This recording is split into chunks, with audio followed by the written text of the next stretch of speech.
Namaskar. In this episode of Dil Se, we'll talk about the ever-fluid situation in the conflict between Israel and Iran. Every minute, something or the other happens which escalates the conflict. Now, we don't know where it's going.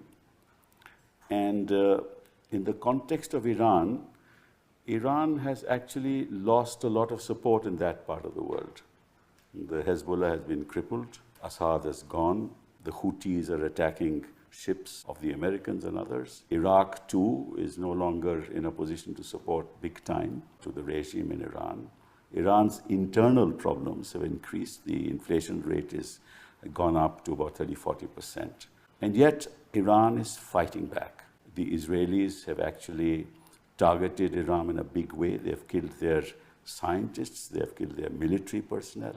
Yet, Iran is not relenting. Khamenei is saying that we're going to fight on. They've fired about 400 missiles. They have, I believe, 1,300 of them.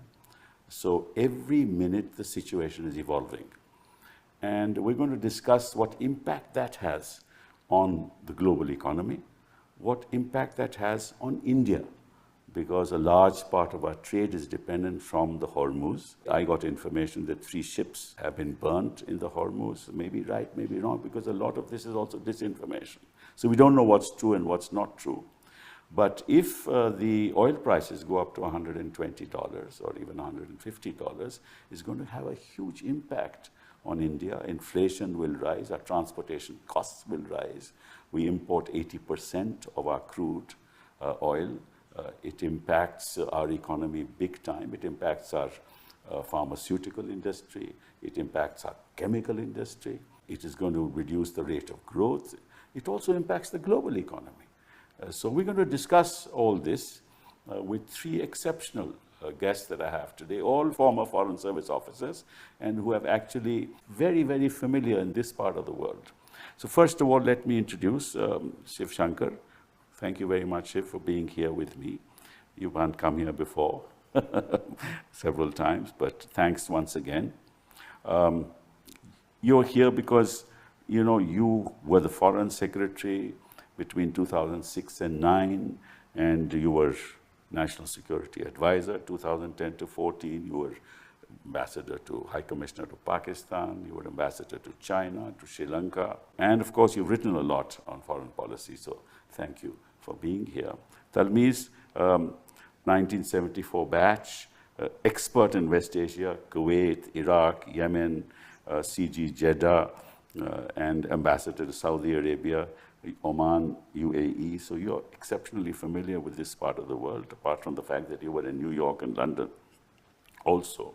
And ever since 2011, I've been watching you, writing articles and making statements. Thank you for being here.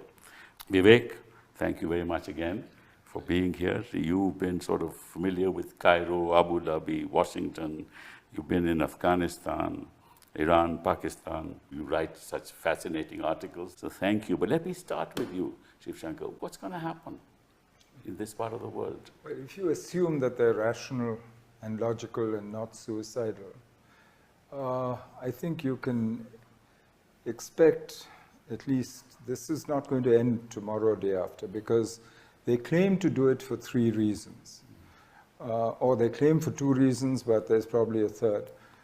They claim to do this because, at least Mr. Netanyahu claims that Iran was about to make a bomb. Frankly, on its own, according to Ehud Barak, the former Prime Minister, Defense Minister, Chief of the IDF, Israel cannot do more to the Iranian bomb-making effort than delay it by a few weeks, because most of their enrichment facilities and so on are underground, Fordo, for instance. Yes. If the Americans have the capability to hit those underground sites, but that would delay Iran by a few years, maybe. And so I'm not sure that that's really the goal. So it seems to me more likely that the real goal is regime change in Iran, to topple the government.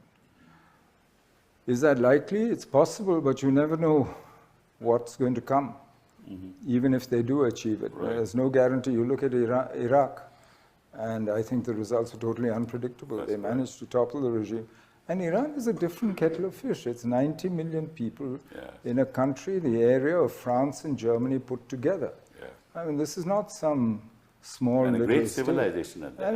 And with a pride. With And a frankly, attacks like this will unite people Correct. rather than separate them. It actually has happened So- in Iran. And you can see that. You can see that happen. Third motive, I assume, is for Mr. Netanyahu to stay in power in Israel. That I think he might achieve. But I'm not sure that the first two are achievable. So, and much of what the Israelis are doing seems designed to bring the Americans in to do the job that they've Right. started. Right. For the last 3 years, if you look at the context, Israel and the US, complicit, have really tried to remake the geopolitics of the Middle East and to reassert Western hegemony. All the things you mentioned, Syria, Assad topple, Lebanon, Hezbollah, Iranian proxies, etc. The attack on Hamas, ethnic cleansing, slaughter in Gaza. You know, all this is part of a larger, and now Iran, the main. So I don't see this ending very quickly. How far it will go, whether it will become a broader regional war and so on, that I'm not so sure. The Americans No. have so far not directly got into it. And, well, you can't be more direct than you shoot down Iranian missiles, you have, you know, there are 70,000 Americans in Israel. Right. There are American troops manning Patriot batteries and so on, which are part of Israel's defense against the Iranians.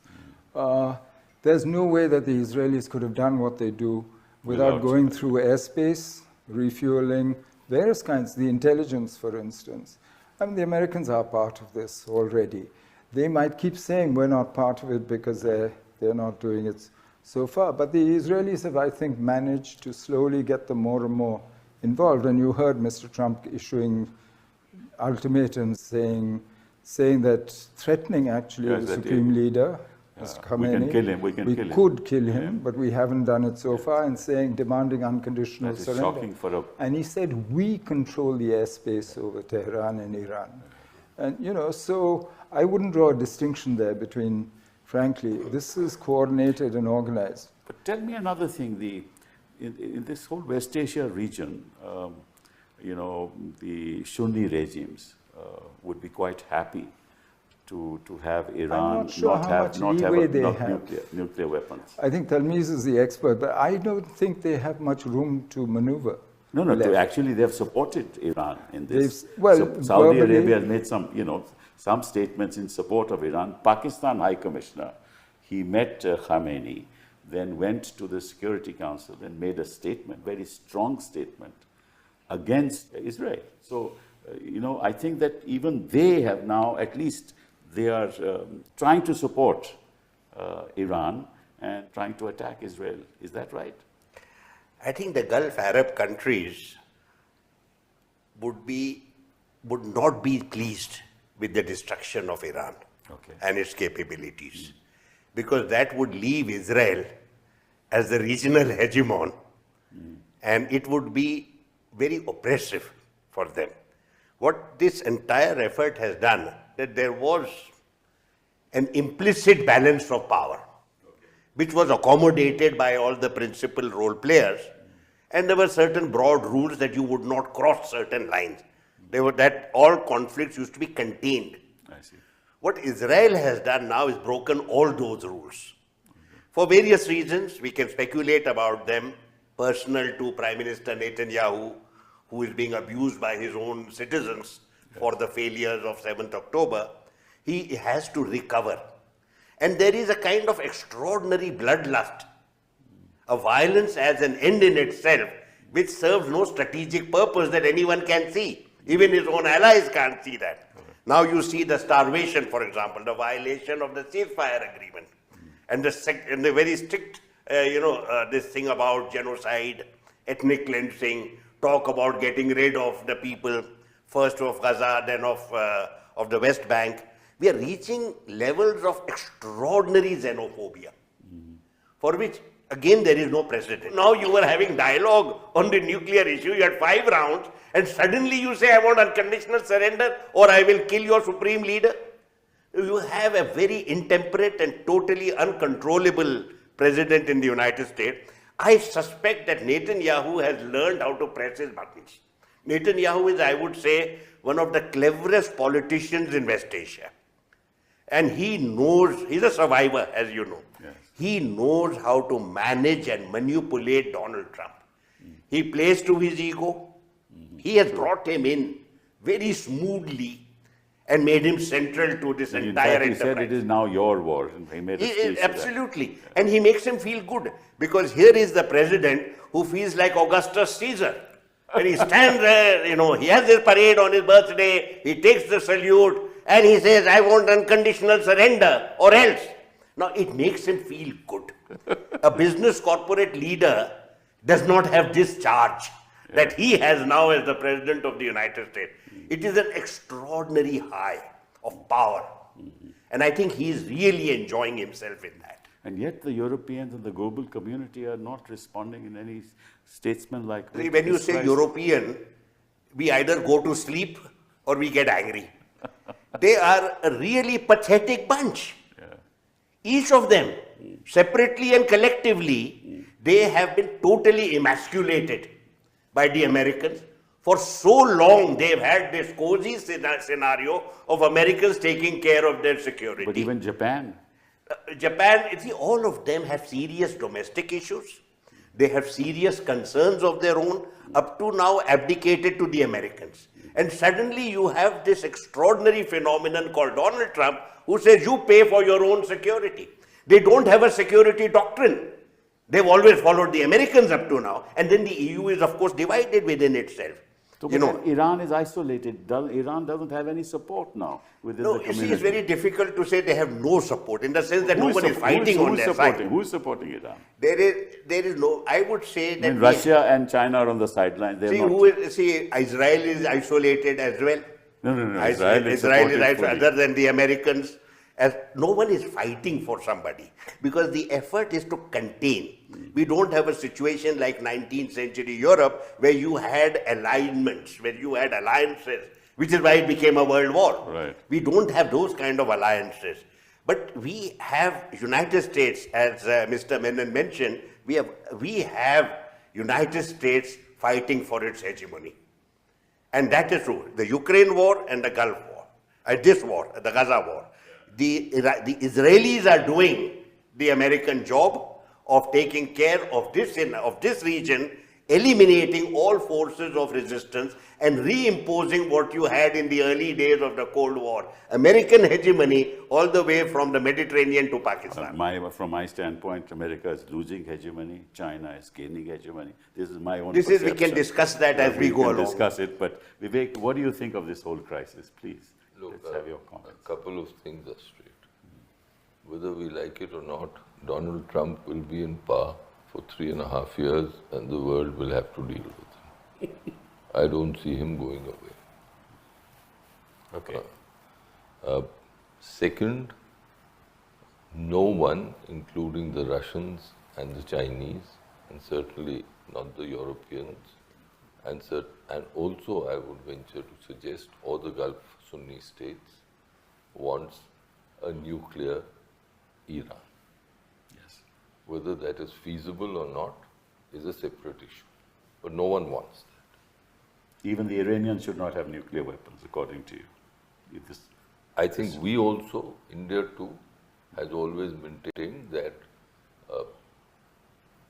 the Iranians are signatories to the NPT. But now they've moved, sorry to interrupt, they're now wanting to move a resolution saying that they want to opt out of the NPT. No, that is a separate issue. But we have taken the position that they are members of the NPT and they must observe the conditionalities of the NPT. So that is our stand. True, that is true.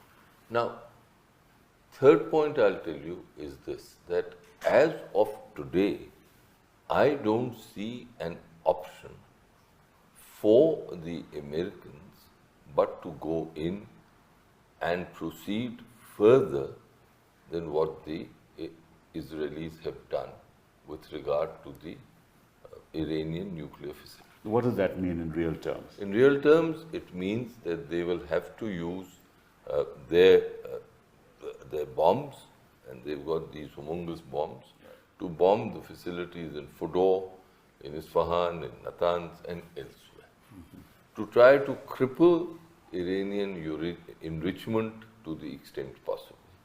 Now, as Shankar correctly said, if there's fissile material which is not under anyone's control, we don't know. Second, we don't know certainly the brain power that the Iranians have is something that no, it can't be taken back. It is there if they have the capacity. So it logically would seem to me that the next step for the Americans, supported by the Israelis, of course, but the Americans supported in some manner or form by the Europeans and to an extent by the Gulf states. I take Talmi's point very seriously that the Gulf states would, and the Sunni Arab world would want a balance. That's right. They would want a balance of power. But I think if the balance has to be tilted, they won't like a nuclear Iran. Iran. I can share with you something that I've never forgotten. In 1997, and it goes back to, well, what, now 28 years, so I can reveal it. Mr. Gujral was foreign minister and he was in Iran. And I was JS EPA, so I was with him in Iran. And then for some odd reason, he insisted that he was going to Abu Dhabi for a talk, a brief talk, and then coming back to India. So he said that, Vivek, you come with me. So that's how I happened to be there. Otherwise, I had nothing to do with Gulf War I as Joint Secretary. As we know that unless you have something to do with it, my brief was Pakistan, Afghanistan, Iran. So he went and there was this meeting and all of us were there, and then the Abu Dhabi then Minister of State for Foreign Affairs requested a one-on-one meeting with Mr. Gujral. And Mr. Gujral came out of this meeting and he was ashen. So when we went to the hotel, we sort of surrounded him and we asked him, "Sir, what happened?" And he couldn't. He said, "You know what he told me?" He said, "With Iran, why are you people doing what you're doing with Iran?" And he used the words, "We can imagine ourselves in the same trenches with the Israelis against the Iranians." Never forget that. Oh, I see. This was 1997 February. So when we talk of balance between Israel and Iran, my mind always goes back to that conversation and that message which the Abu Dhabi people had sent to us at that stage. So they don't want a nuclear Iran too. Now the question is it achievable? It is at that stage that I think we are in, and I'll end this by saying that I don't see now how Donald Trump or the Americans might not, the American establishment largely might not want it, but how Donald Trump cannot go in but, quote unquote, complete partially the work as far as the facilities are concerned, Iranian nuclear facilities, that the Israelis have begun. Now, what will be the situation after that is the issue before us. But tell me, Shankar, these nuclear facilities are underground, right? And the capability of Iran will continue to be there to manufacture a nuclear bomb. So, except for actually occupation and destruction of the regime, there is no way in which you can prevent Iran from making a nuclear bomb. And if that is to be done, then what will happen in the months or in the days ahead to come? Well, the remarkable thing is that Iran, despite all the tension, pressure, etc., sanctions, so far has not, and Trump in his first term withdrawing from the agreement with Iran, has not so far actually moved to making a bomb. As the DNI, the US DNI, Tulsi Gabbard told Congress on the 25th of March, that they're not making a bomb, a nuclear bomb. They said so, yes. And they said they could do it, but they're not doing it. The enrichment of uranium is up to 60% is what they have said. But of the three elements, as we were talking, facilities, yes, the Americans have the capacity to take out remotely, bomb, whatever. But Iran has a stockpile of enriched uranium. Yes. Enough, people say, anything between 9, 15 bombs to make. They say about 150 kilograms. And as you said rightly, that cannot be neutralized. So you can't denuclearize Iran without dealing with that and dealing with the knowledge that's in their heads. And that is not something that you can So the just only wipe way out clean. is occupation then.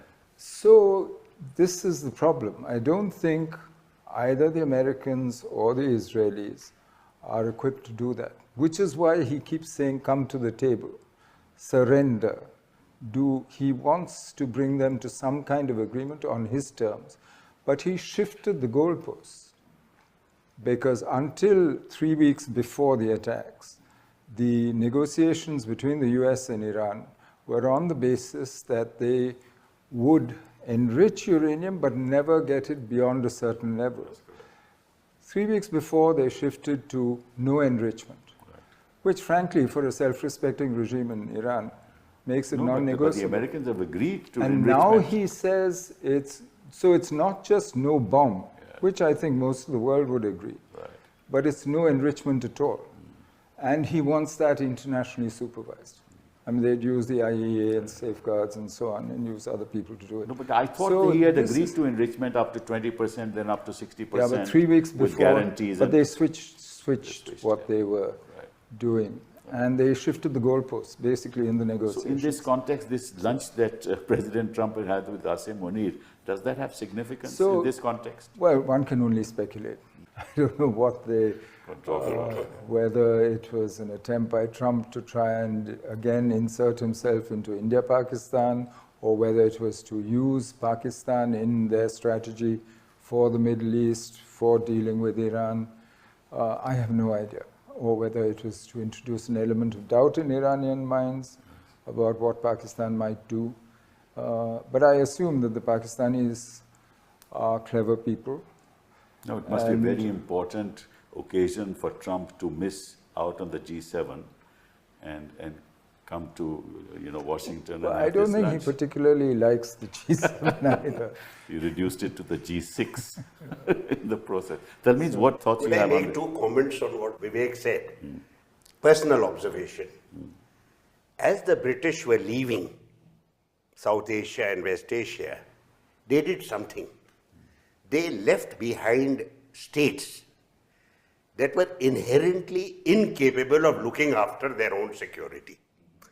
And they would be always dependent on Western powers. I have in mind Pakistan, Israel, and all these 6 Gulf states. They're insecure. And as a result, they have enjoyed American patronage up to now. First the British and then the American. Now look at these Gulf states. Till now, they were dependent on the Americans. Even in the 1997, they were dependent on the Americans. And the Americans were supposed to be the guardians of regional security. But the Americans have been found wanting. Wherever UAE is concerned, I have one very simple observation, and with that I will dispose it off. It is on paper a country of 7 million, but it has 1 million Emiratis. Right. The total population of Emiratis in that country is 1 million. That's correct. 10% or 12%. They are totally, they are mavericks where foreign affairs is concerned. And they are very deeply engaged with the Americans. They normalize with Israel because it gets you plus points with the Americans and with the Israel lobby, and gets you the technology hub or whatever you want, the agenda that you have. You have also a kind of royal family competition with the Qataris also. All of them are deeply insecure, incapable of being on their own. They talk the language of strategic autonomy because they are disenchanted with the Americans, particularly during the period of Donald Trump, and then reinforced by the period of Biden and then Donald Trump, and now Trump again. So they are diversifying their options in this regard. So this is the first point, that this kind of conversations are very, very possible, and there is no real foreign affairs discourse where there is discussion on all that. There are certain decisions taken at the top level and they are conveyed and they live with the consequences. For example, the normalization with the Israelis. Totally, they know full well that the popular opinion, and this is my other point, popular opinion all across the Arab world, from Morocco to Yemen, is totally in favor of the Palestinians, and there is no way any monarch, including the royal family of Saudi Arabia, can now normalize. So I think we have to take a look at that. The other is with regard to balance. I think they will be, and this is my longer term view, medium to longer term view, a view that doesn't agitate politicians, but we as scholars have to look at it. There will be a role for China and Russia. I cannot imagine that this can be totally ruled out. There will be a role, and more the so-called middle powers, including the countries of the region, will assert a strategic autonomy. They will want to be associated with the Chinese and the Russians, and I believe that I don't think they want a new Cold War. And luckily Trump is not talking that language at all. He's saying he wants to have G9. If you really look at, the Chinese are investing more and more into Saudi Arabia. In fact, all across the region. All across the region. All across the region. In fact, investments, joint ventures. This has resulted in the acceptance of China as a power that matters, and that with all this part of the world wants to get all the major infrastructure projects. Yes. Massive investments. Also, they have cross investments. Yes. They encourage these people to invest in China as well. So they are bonded. Right.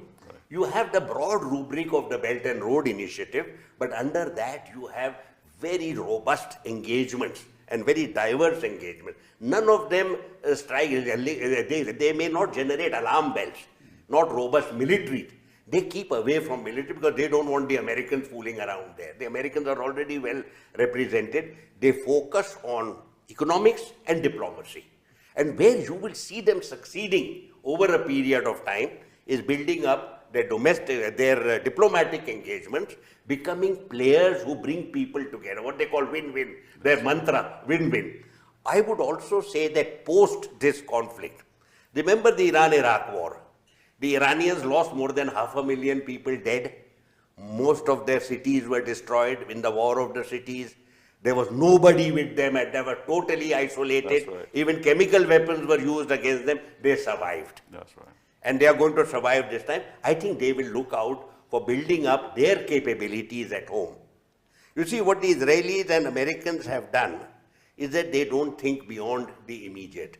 One a megalomaniac and the other a very wily politician looking out for himself. But they don't think, what is the damage you do? You look at the kind of regime change initiatives that the Americans did in Afghanistan, Iraq and Libya. The damage is still with us. That's true. But okay, I appreciate what you're saying, that they don't think beyond the immediate. Does India think beyond the immediate, Vivek? Well, over the last 4 to 5 years, I find a shift in our basic approach to West Asia. My understanding was that we built bilateral relations in West Asia. We didn't get entangled with the internecine difficulties. And I think that was a wise approach. Now, we seem to be getting involved in the politics of West Asia. Mm-hmm. For instance, we've got this I2, U2, where you got involved with the Israelis, the Americans, the UAE, etc. Yes. So then there is this huge connectivity project that we have in mind, IMEC, etc. It might pan out well, it might not pan out well. I, for one, was far more comfortable, perhaps it was the comfort of the non-risk taker, far more comfortable with the old paradigm where we built relationships and we said, look, this is it. Our capacities are limited, but whatever we can do, we will do. We were building strategic ties, we were building defense ties individually, bilaterally with these countries, but not getting sort of involved in groups. Now, I agree with Talmiz that Iran can't be driven into the dust. No country can. Afghanistan hasn't been driven into the dust. That is regime change. When people talk of regime change, I'm reminded that in '79, you had Khomeini in the wings, and he came back when the Shah was removed. Today, when they talk of regime change, I really don't know what that means. I mean, who is going to come in place of the Vilayat-e-Faqih? And this is regime change. The fact that the present regime or the present clerical system in Iran is tottering has been an American dream fueled by Iranian emigres for the last 3 decades. Yeah. It's not something recent. We've all heard this time and again, that this is a regime which is highly unpopular, but there is simply no one there who can take its place. There can be, that thought has struck me, that there can be some people from the clerical order itself who are termed quote unquote moderates. For example, Khatami was one of them. I think Rouhani too is one. But then on the other hand, you have the Ahmadinejads.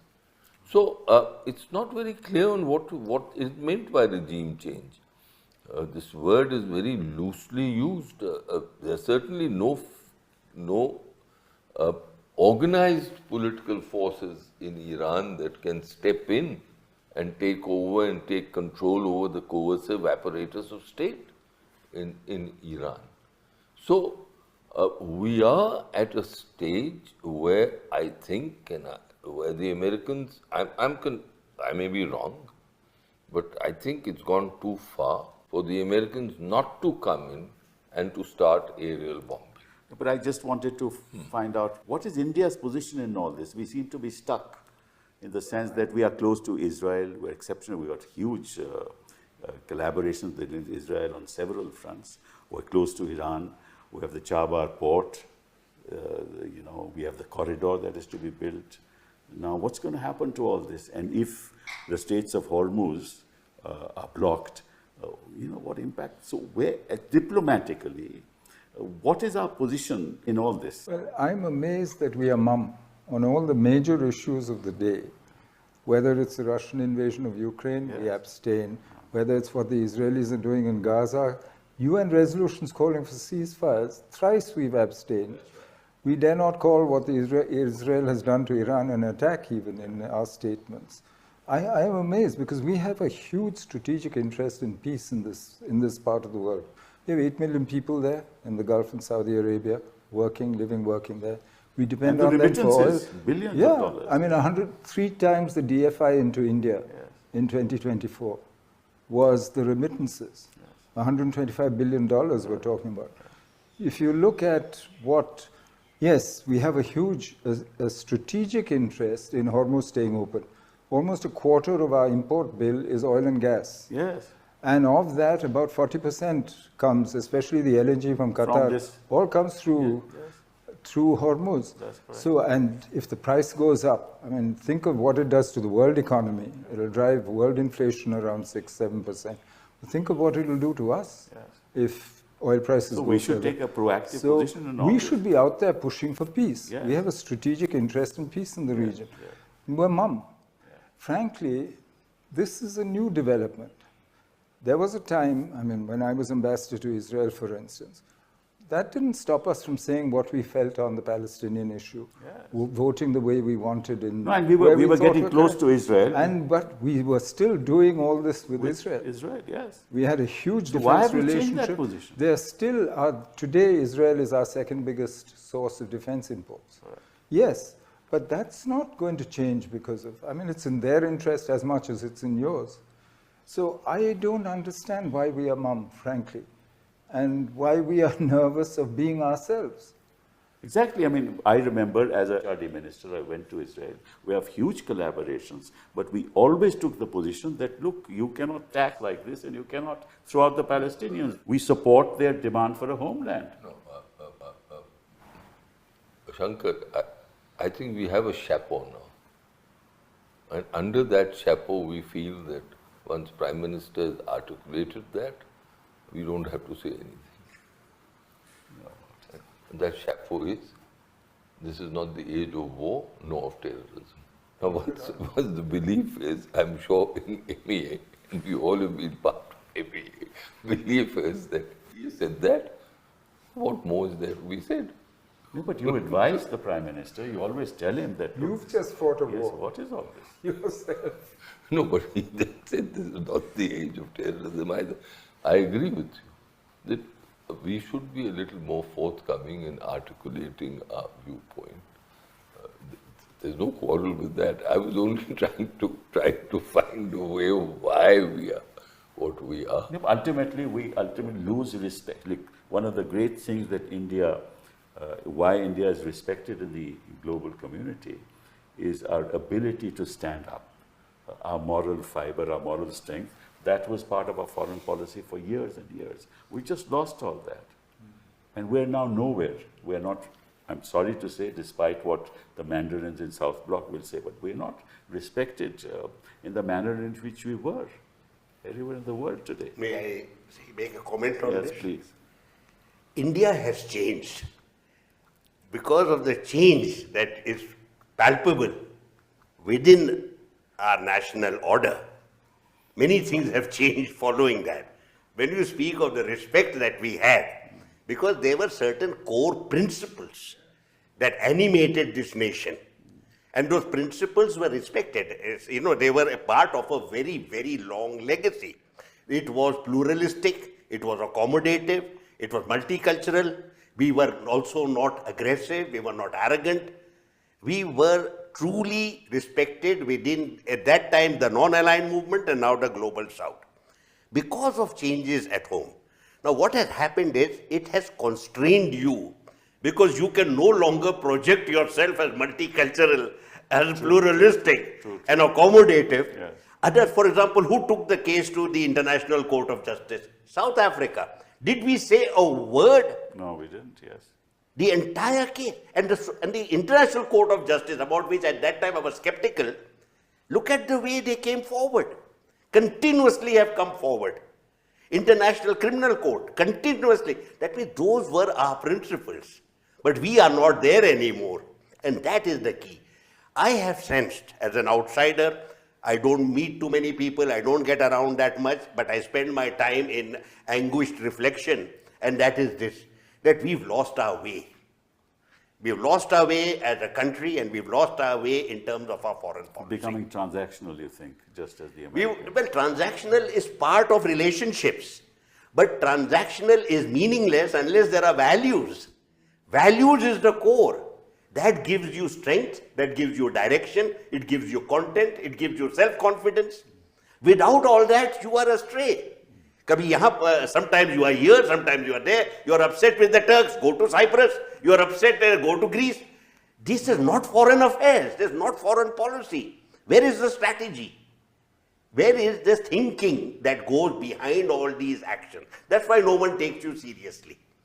Because you are today a maverick who just goes from here to there. Vivek, no one without a core principle. No one takes us seriously? No, I think we are taken seriously. I'll make a couple of points. I think there can be no quarrel that we need to adhere to our core constitutional principles and fully. On that, there can't be a quarrel. That is what we are that is the essence of India. It is captured by the Constitution. Any deviation from that robs us, I'm not bothered about our international personality, it robs us of our inherent Indianness, as we were to call it. But I do think that there is a sense of disappointment in many circles here, that are friends in the Islamic Ummah. And I'm saying this with a great deal of sadness in some ways, did not condemn Pakistani terror or try to constrain it the way they should have. What did they do when it came to Mumbai 2008? That too has contributed to a shift in Indian thinking. That when it came to the causes of the Palestinians, we stood firm. But when it came to the massacre of our own people at the hand of Pakistani terrorist organizations, the Lashkar, the Jaish, and others, did the Islamic Ummah stand up, or did they lecture us on the treatment of our minorities when they did nothing of the sort with the Chinese? And we know how the Chinese are treating the Uyghurs. So therefore, I believe that there was a shift in the opinion of people here. And I ask myself this question, that here was a body of opinion in India which was fervently thinking in one direction, and why did it shift? And I come to the conclusion that they felt deeply disappointed and anguished that when it came to us supporting them, them meaning the Palestinians, the causes of the Islamic world, we were not wanting. When it came to our own selves, Shankar was the Foreign Secretary in 2008. What did anyone constrain Pakistan? Did anyone go to Pakistan and say, the OIC, say enough is enough? No. So people here then started. No, I you were agree. your government. No, no, you were in I government. take your. Did anyone say anything? So that too can't be overlooked. No, but I take your point. The question is, that being the position, and I accept that, does it allow us to move away from our basic constitutional principles? Is the question. I started with that, that we But have then- to but then adhere why to should- that. Quite apart from the past, we are today in a very different context. We are not the only ones who are being transactional. Whether you look at the Middle East itself, you look at the behavior of the Sunni monarchies, look at what Turkey works with the US and Israel in Syria, but has other things to say on Iran, now speaks in support of Iran, etc. You look at the US themselves, you look at all the great powers. They're all so transactional, and there really is no international order to worth the word. I mean, you can't go to the Security Council and expect anything that means anything, any outcomes. So in that situation, I think to expect much more from us, I would say, I'm not even saying that you have to stand for certain values forever and ever, because I would say your interests demand that you take certain positions. Big country, you have people there. Right. You have other economic interests. You have strategic interests in the Gulf, in your region. You don't want adversaries exploiting that place. Using your own fissures, whatever they might be, whatever the sense of. So go out there and do something about it. Right. Work for that peace. Work that is in your interest. Chase your interests. Even that would lead you to do much more than I think I've seen us do in the recent past. Maybe it's going on under the surface. Maybe. I don't know. But my I don't see that. I don't see it in our articulation, maybe for reasons as my impression has said. been, Shankar, that we've been using our foreign policy for domestic purposes. Right? And that worries me. No, I think if it's led by domestic party political purposes, that is dangerous. I get a feeling. It will always have a domestic political element, because nobody is going to follow a foreign policy that doesn't work for their politics at home. But if it's led by that, and if you're then led to, calling Bangladeshis termites or things like that, this is my feeling. then that's where the problem starts. Where is the driving force behind your Exactly. policy. You want to take domestic And advantage if by you taking take, certain positions. that's the problem. Do you May I agree? make a certain observation? See, there is a problem in the terminology that we use. Arab world, Islamic world. It gives the impression of a certain collectivity and a sense that they were likely to have certain shared or common positions. Neither of the two concepts actually exists in reality. OIC is a bogus organization, misused for purposes that serve certain members. But my own sense is, firsthand, 2008 was a crucial turning point in the approach of the Gulf to India. There was a deep sense of shock all across the region, a deep sense of sympathy for India. I was there, I was ambassador in Abu Dhabi and soon after that back in Saudi Arabia. We built up our strategic partnership on the basis of Mumbai. The Emiratis were particularly agitated. They talked to us, they wanted to know what happened. They were absolutely shocked. They asked me to make presentations on extremist Islam and jihad, which I did. I arranged for their teams to visit Mumbai, their intelligence team. They went to Mumbai because they thought if this can happen in Mumbai, it can happen to us. I would be slightly different here from Mr. Karju. I believe that the Arab Gulf country, I don't want to use the word Islamic world because I hate it. There is no such thing.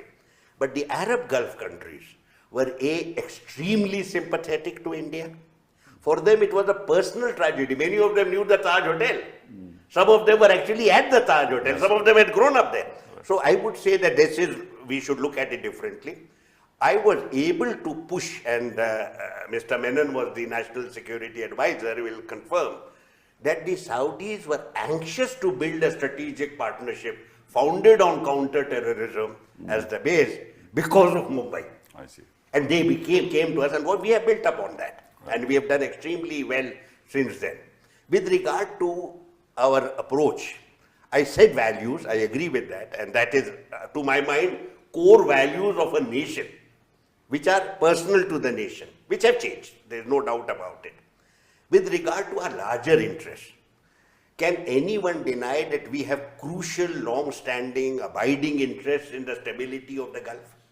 Absolutely. We have energy security, trade, investment, joint venture, 9 million people living there, $40 billion coming to India. Can you afford to have Fortress Delhi at a time when your neighborhood is aflame and where you allow everyone else to be active? Right. Today, look at the scenario. Who is not active in the Gulf? The Chinese certainly have become very, very robust. And I remember 10 years ago, I was talking to a Chinese academic after retirement. I said, look, we should be working together to promote peace and stability in the region. Your interests and mine are identical. He said, you know, we don't know this region. 2011, 2012, we don't know this region. You take the lead. You've been here 5,000 years. I have been here 5 years. We don't know the religion, we don't know the culture, we don't know the language. You take the lead, you hold our hand, and we will go together. That is promoting peace and stability. I'm telling you, this is a Chinese view. A very senior, older man, president of the Chinese Scholars, West Asian Scholars Association. I just asked him, by the way, Professor, how many members do you have in your association? He said, you know, a very small number. I'm embarrassed to mention it. I have just 1,000 members. 1,000 West Asian scholars in that country. They have worked so hard over the last 10 years. So I would say that we should be there. When the Chinese did the deal between Saudi Arabia and Iran, it was our show. We should have done that. But what the policies that we had earlier, when the Americans were hegemons, effective hegemons, we've continued. I have wished, and Mr. Karju and I have talked about it many times, we should be a little more proactive in terms of what is happening in the region. Little more is, I think, too little. We should be far more proactive. But what's your view? Do you think our foreign policy sometimes, the reason for the positions we take is for domestic advantage? Look, In my experience, there's an inextricable linkage between foreign and domestic policy, and all governments seek to take, to use your word, advantage of this linkage. The question is, what is your basic approach? It should not be personality driven. That is something that I'm convinced. I know that that personal chemistry is now a buzzword not only in international circles, and that leaders are in touch with each other all the time. But I still believe in the old methods of diplomacy. I think they yield results, and that personal equations can ease the way, perhaps sometimes significantly, but they can't be a substitute for hardcore national interest evaluation. They can't. And it is here that somehow diplomatically we seem to be relying more on Personal equations. on personal equations, and that personal equations will deliver. They have delivered in some cases they have not. Second, I think our worldview is getting a little more diffuse, if I may use the word. It's not, the world is moving very rapidly, and we somehow had anchored ourselves over the last few years to the Americans. With Trump, I don't think that anchor is getting completely eroded, but that anchor is being buffeted. It's being buffeted very greatly. Yes. And it's leaving people very insecure. I mean, you mentioned the lunch which Trump is hosting for Asim Munir. Now that, to my mind, is unprecedented, and therefore there will be many people here who will be wondering what is happening. That's right. So I think all in all, there are question marks now within the country on the directions that we are heading. There seems to be, and I think correctly, a greater focus on trade, investment, etc. That should remain. Geopolitically, we are in a Trumpian world, in a very disrupted world, and sometimes it appears we are scrambling. Sad. I think my personal feeling is that there should be an element of continuity in foreign policy because it's civilizational in nature. We've had dealings with many of these countries for thousands of years. There is a perception that has developed towards India and our perception towards them. We've got deep interests especially in West Asia, and we shouldn't be looking as a non-player in this part of the world, right? And I also believe that our foreign policy mandarins in South Bloc should be driving our foreign policy and not the politicians of this country. With that, I thank you very much for being with me. To that, I can only say hallelujah. Thank you very much. Thanks.